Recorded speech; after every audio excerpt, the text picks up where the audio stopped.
ஒரு மகிழ்ச்சியான வாழ்க்கை அமைக்கப்பட வேண்டும் என்றால் எது ஒரு கணவனுக்கு தேவை? முதலாவது, திருமணம் முடித்து கொடுக்கப்பட்டால் அந்த மனைவி யார் என்பதை முதலில் அறிந்து கொள்ளும். யார் அந்த மனைவி?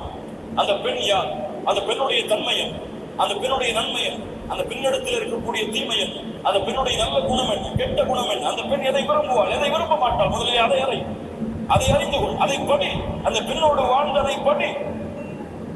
அதை படிக்காமல் நீ ஒரு கற்பனையை செய்து கொண்டு இது போல்தான் என் மனைவி இருக்க வேண்டும் என்று நினைக்காது. உலகத்தில் யாருக்கும் அல்லாஹ் ரப்புல் ஆலமீன் அல்லாஹ் நாடியவர்களை தவிர யோசித்து பாருங்கள். பூமிகள் அல்லாஹ்வுடைய தூதர் ஸல்லல்லாஹு அலைஹி வஸல்லமுடைய மனைவிமார்கள் அல்லாஹ்வுடைய தூதரை அறிந்திருந்தார்கள். அல்லாஹ்வுடைய தூதர் தன்னுடைய மனைவிமார்களை அறிந்திருந்தார்கள். ஆயிஷா ரலியல்லாஹு அன்ஹா அவர்களை பார்த்து அல்லாஹ்வுடைய தூதர் முஹம்மது ரசூலுல்லாஹ் ஸல்லல்லாஹு அலைஹி வஸல்லம் சொல்வார்கள், ஆயிஷா, நீ எப்போது கோபத்தோடு இருக்கிறாய், எப்போது என் மீது சந்தோஷமாக இருக்கிறாய் என்பதை நான் அறிந்திருக்கிறேன்.